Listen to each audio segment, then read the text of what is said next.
Hi, I'm Nick Armstrong, and this is Dear Fort Collins. It's a podcast designed specifically to discuss issues in and around Fort Collins, featuring experts from the city and county and elected officials. It's designed specifically to help make you a more informed neighbor of Fort Collins. This particular series of this podcast, I am interviewing city council candidates for even-numbered districts.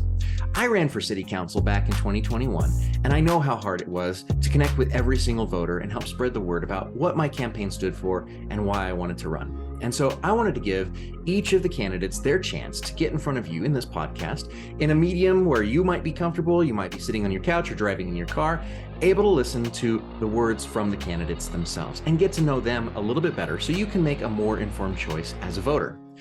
Now, I do serve on the Parks and Rec board for the city of Fort Collins, as well as the Box Elder Sanitation Board and my neighborhood HOA board. I am not here in that capacity. I am here as a private citizen, hoping to make my fellow neighbors more informed about their choices so that they can go to the voting ballot and know who they're voting for and why. With that being said, let's bring in our candidate. Eric, introduce yourself. Hi, my name is Eric Hamrick. I am a resident of District 2, and I am running for City Council for the November 7th election in 2023. So Eric, tell us why you are passionate about Fort Collins and what motivated you to run for local office? Well, I'm passionate about Fort Collins because it's just a great place to live. I mean, my wife and I have been out and lived in Fort Collins for over 25 years. We've raised our kids here. We've worked here. My background is that moved out to Fort Collins after serving in the Air Force, and I started working for Hewlett Packard, and I've had the opportunity to also work for Colorado State University while I've been here. My wife currently works for CSU, and we just love the area. I mean, the natural areas and parks. The Poudre River and the buried utilities are just amazing. It's incredible to come across a city that buries its utilities. It makes it such a livable quality of life type of place to live. I'm an avid hiker, so I like the parks, the trails, the bike trails. It's a beautiful area. And just as a side note, just so you know, I've been a big supporter of Save the Poudre, and I actually appeared in the original poster way back in their Save the River poster that they published. And I won't tell you who I am in that river, which person I am, but I'm holding a letter, and that's all I have to say about that. Also, I'm an avid hiker and runner, and so I've hiked a couple of 14ers. I've hiked Mount Elbert, Mount Evans, and Gray Mountain, and I've run the Colorado Marathon and the Horsetooth Marathon, half marathons. And I mean, it's just a great place to live. And so what's motivated me to run is quite simply is that the current council hasn't really listened to citizens. They've often ignored input from the people they represent. And I think our citizens deserve, in a genuine and meaningful way, to be heard. And so I think citizen engagement is key, and I think that's being lost even. So a couple examples for me. So the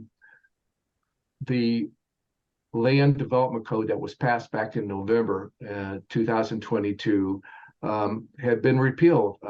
Preserve Fort Collins got a petition with over 7,000 signatures, and they had forced council to repeal that. So there's also a lawsuit that was going on that's involved the Sanctuary Field neighborhood, and that neighborhood had a development proposed for the area. They appealed it to council. Council ruled against them. They had a lawyer that they sued, and actually the judge reprimanded it back to council to review. So it's cases like this, examples like this that, indicate that council is not really listening to the citizens they supposed to represent. And that really got me motivated to run for council. Eric, what makes you uniquely qualified to represent your district? I think I have the ability to actively listen, and I'm open um, to hear, opinions and perspectives on different sides of the issue. So I think that's key in doing that. I think my work life experience has plays into this. I was in the Air Force, and um, gosh, dealing with some of the colonels and generals in the Air Force, you have to be kind of open and flexible when you have to focus on the key issues and to make sure everybody has consensus and we're moving forward. And I have prior experience with council. I was on council from 2001 to 2005. I've served on the Finance Committee, the Legislative Review Committee, the Health and Benefits Committee. I was the City Council's representative on the Lamar County Open Lands Board. Um, I worked on purchasing open areas and natural areas like soapstone. We worked on the open space campaign from 2002. And so, as I mentioned, I walked door to door. And I think one of the first rules of good government is to listen to what your constituents have to say. And so that's what I've tried to do by going to door, knocking, and listening to them. And so I think I have the experience and the knowledge to really make a difference, and to listen to people and to make sure all sides are considered, not just my own kind of opinion and bias on certain things, but to actually be open to people and listen to them. And so I don't know everything, and I think it's important to actually be open to learn from the residents as well. Who do you consider a role model in the realm of public service, and what have you learned from them? So you're probably going to recognize the name of this individual. His name is Kelly Olsen. And so Kelly was first elected to city council back in 1983. And he's kind of considered the father of the open space natural areas. He's worked on so many campaigns. In fact, a lot of citizens don't know we probably wouldn't have what we have in Fort Collins that makes it so great if it wasn't for Kelly and his activism and his commitment to get involved and serve on council. And so what I've learned from Kelly is that I've watched him in a lot of meetings, and because he's been out there and he's been involved. And I think what he does to reach across the aisle and to talk to people of different perspectives and even different opinions. There may be people that really disagree with Kelly on a lot of issues, but somehow he brings those people on board, and he reaches consensus with them and gets them involved and gets them to be, something that they could support together. And I think that's uniquely a great ability to have. And he's one of those folks that I would like to emulate. Eric, if you could have any superpower to help your community, what would it be?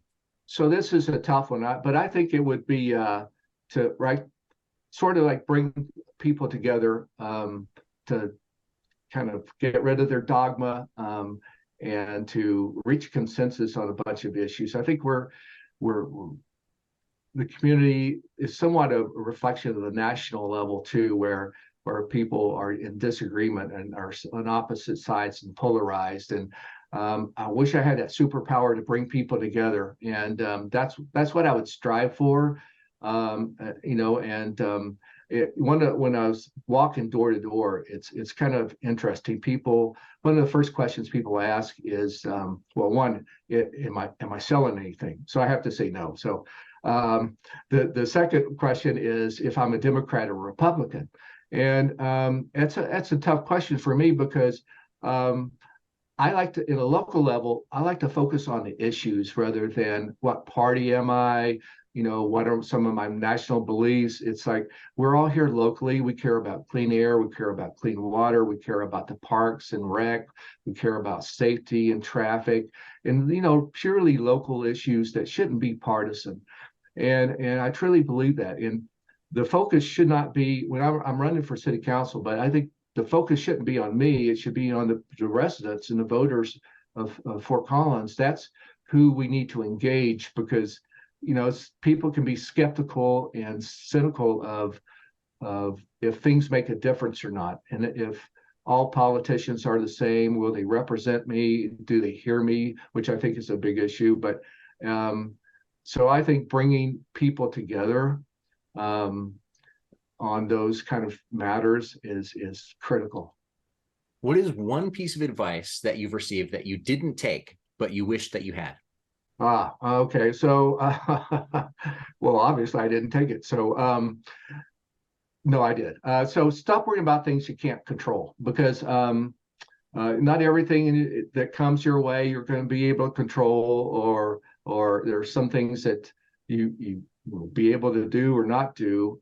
And so not to worry about that, and focus on the things that you can control and things that you can do.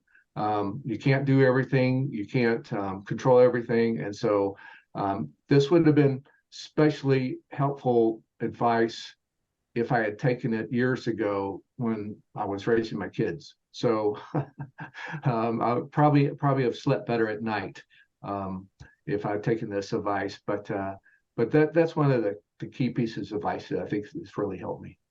Eric, where can we learn more about your campaign? And is there any last words of wisdom or advice that you'd like to leave a listener with?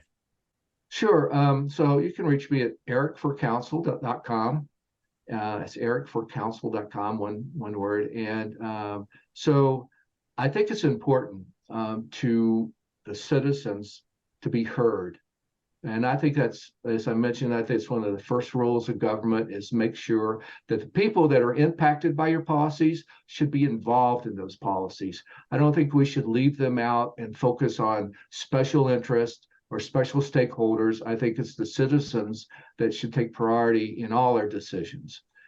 We shouldn't prioritize future residents over existing residents, and we shouldn't burden existing residents with the cost of development or of paying the way for new residents to move in here. I think current residents need to be the focus.